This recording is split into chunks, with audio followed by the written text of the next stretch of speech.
జై హో బీసీ కార్యక్రమానికి సభకి విచ్చేసిన బీసీ సోదరులందరికీ, వేదిక పైన ఉన్న జనసేన నాయకులకి, తెలుగుదేశం నాయకులకి, తెలుగుదేశం పార్టీ జాతీయ అధ్యక్షులు శ్రీ నారా చంద్రబాబు నాయుడు గారికి, యువగళం నేత శ్రీ లోకేష్ గారికి, తెలుగుదేశం పార్టీ అధ్యక్షులు అచ్చెన్నాయుడు గారికి, వేదిక పైన మహిళా నాయకురాళ్ళందరికీ, తెలుగుదేశం మహిళా నాయకురాళ్ళకి, జనసేన మహిళా నాయకులు ప్రతి ఒక్కరికి పేరు పేరున హృదయపూర్వక నమస్కారం. వైఎస్ జగన్ అధికారంలోకి రాగానే, అధికారంలోకి వచ్చిన మొదటి 3 నెలల్లో పొట్ట కొట్టింది బీసీలు పొట్టే కొట్టాడు. 30 లక్షల పైచిలకు భవన నిర్మాణ కార్మికులు పొట్ట కొట్టాడు ఈ 10 మనిషి. వచ్చి రాగానే ఏలూరులో 2019 ఎన్నిక ఆ రోజున వైసీపీ అండగా ఉంటామని చెప్పి బీసీలు డిక్లరేషన్ ఇచ్చి దాంట్లో ఏ ఒక్కటి కూడా నిలబెట్టుకోకుండా అందరూ నమ్మి, ట్రెడిషనల్ టీడీపీ పార్టీని నమ్మి చాలా మంది వైసీపీకి వెళ్ళడం వల్ల వచ్చి రాగానే ఎవరైతే వెన్నంటే ఉన్నారో వారినే దెబ్బకొట్టాడు. ఊహించుకుని 30 మంది పైచిలకు భవన నిర్మాణ కార్మికులు ఆత్మహత్యలు చేసుకున్నారు. అందరికీ చెందాల్సిన ఇసుక, ఒడ్డెరు కులాలు, వీళ్ళందరికీ చెందాల్సినవి కాంట్రాక్టులు కానీ, ఇసుక రీచ్లు కానీ, క్వారీలు కానీ, ఇవన్నీ ఒక కంపెనీ కట్టబెట్టేశారు.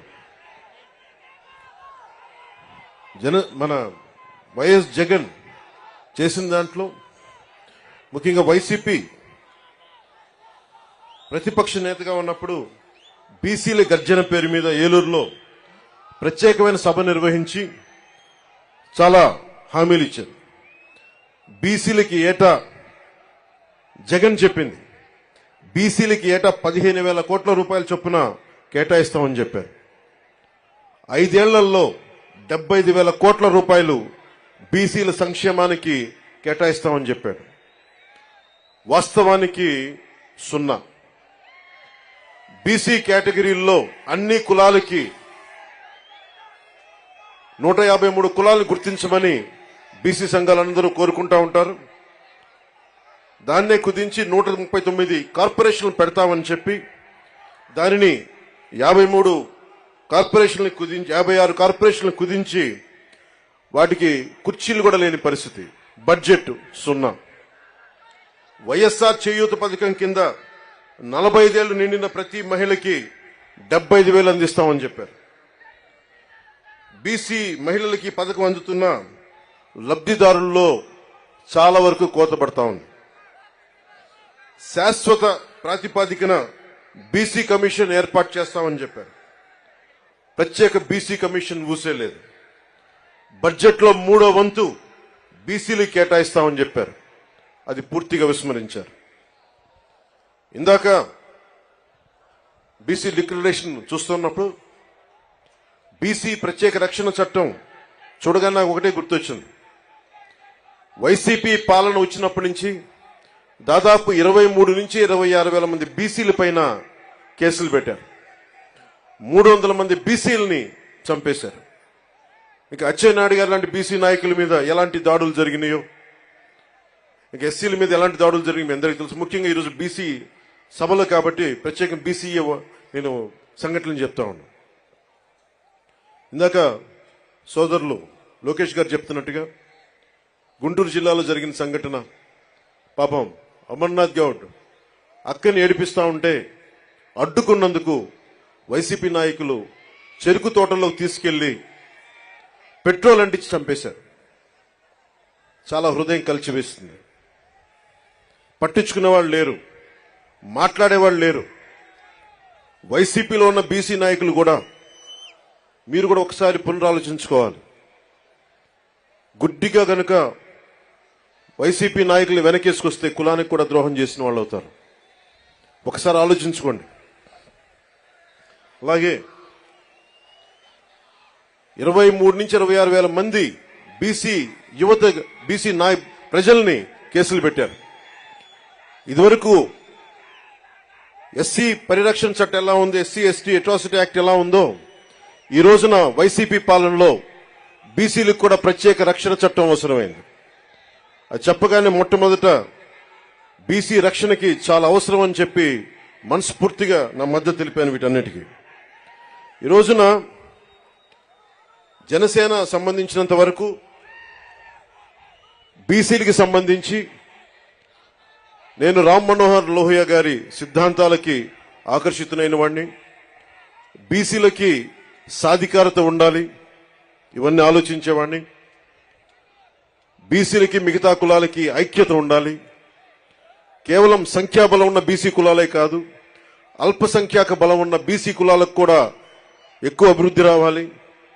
బీసీ కులాలన్నిటికీ ఎంతసేపు యాచించే స్థాయి నుంచి శాసించే స్థాయిలో బీసీ కులాలు ఉండాలి మనస్ఫూర్తిగా ఆకాంక్షించేవాడిని, కోరుకునేవాడిని. బీసీ కులాలు భారతదేశపు సంస్కృతికి సాంప్రదాయాలకి వెన్నెముక. బీసీ కులాలు లేని సమాజం, బీసీ కులాలు లేని భారతదేశం మనం ఊహించుకోలేం. భారతదేశం సంస్కృతి సాంప్రదాయాలని కాపాడుతుంది మెజారిటీ బీసీ కులాలే కాపాడుతూ ఉన్నాయి. అలాంటి బీసీ కులాలు చేతి వృత్తుల్ని కానీ, ముఖ్యంగా దేవాలయాల్లో మనకి ఆచార వ్యవహారాల్లో బీసీ కులాల తాలూకు వృత్తి నైపుణ్యాన్ని, చేతి కళల్ని ముఖ్యంగా దేవాలయాలు కార్యక్రమాలకు అనుసంధానం చేయాలి. తద్వారా వాళ్ళకి చాలా బలమైన ఆర్థిక పరిపుష్టి కలిగించే అవకాశం ఉందని నాకు చాలా మంది బీసీ మేధావులు చెప్పారు. దానిని ఒకసారి నారా చంద్రబాబు నాయుడు గారి దృష్టి కూడా తీసుకెళ్లి దాన్ని ఇంప్లిమెంట్ చేసేలాగా ఖచ్చితంగా దాన్ని ముందుకు తీసుకెళ్తాం. ముఖ్యంగా వడ్డెర కులస్తులు బ్లాస్టింగ్లు జరుగుతూ ఉంటాయి. కొడుతున్నప్పుడు డ్యాముల నిర్మాణం కానీ, రైల్వే లైన్ల నిర్మాణం కానీ ఇవన్నీ వడ్డెర కులస్తుల ద్వారా జరిగాయి బ్రిటిష్ హయాంలో. అలాంటి వడ్డెర కులస్తులు ఈ రోజున పాపం బ్లాస్టింగ్లో దెబ్బలు తింటా ఏ క్వారీలు కొడతారో ఆ క్వారీలకు వాళ్ళకి హక్కు లేకుండా పోయింది.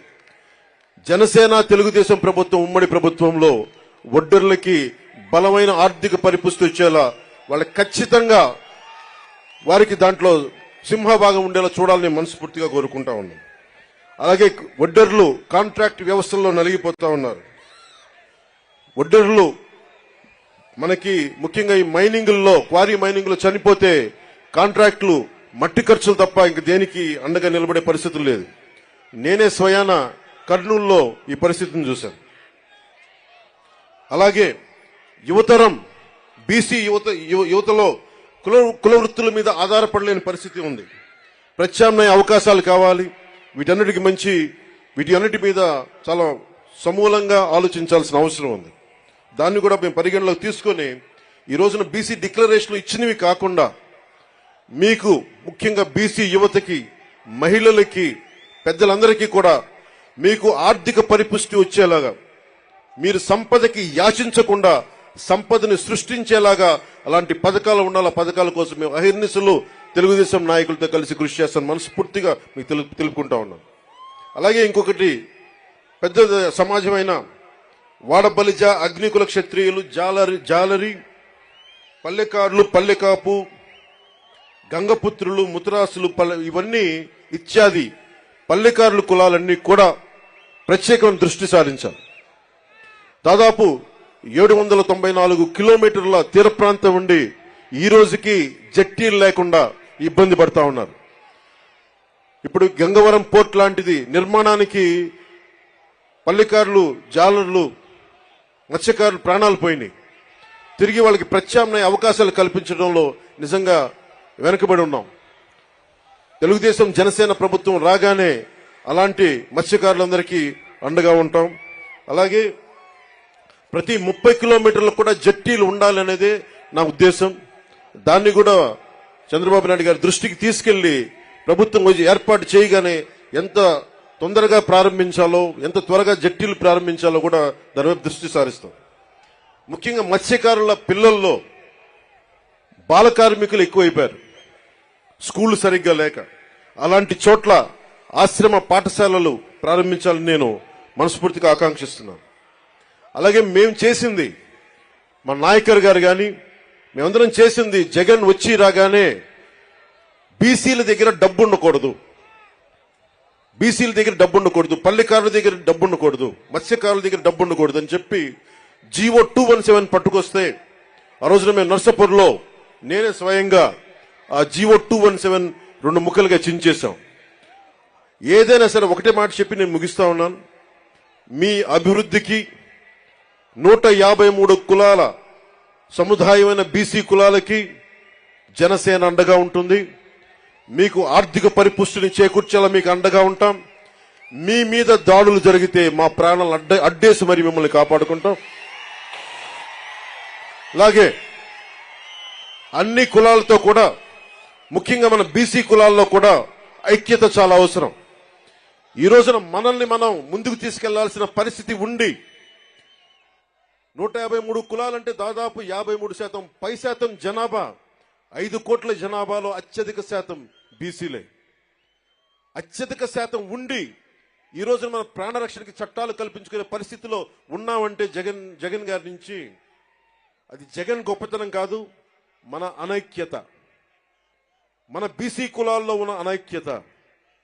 మన ఐక్యతగా ఉంటే ఏ జగన్ కాదు, ఏ భూతం కూడా మనల్ని ఏమీ చేయలేదు. నేను అందుకనే ఇదే మంగళగిరిలో వైసీపీ వ్యతిరేక ఓటు చీలకూడదు అన్న మాట అన్నానంటే మన బీసీలు బాగుండటానికి కూడా దాని వెనుక మూల కారణం. మీ భవిష్యత్తు బాగుండాలి, అందరూ ఆనందంగా ఉండాలి. భవిష్యత్తులో మీకు జనసేన ఈ కూటమి తరపు నుంచి ఎప్పుడు మీకు అందుబాటులో ఉంటాం.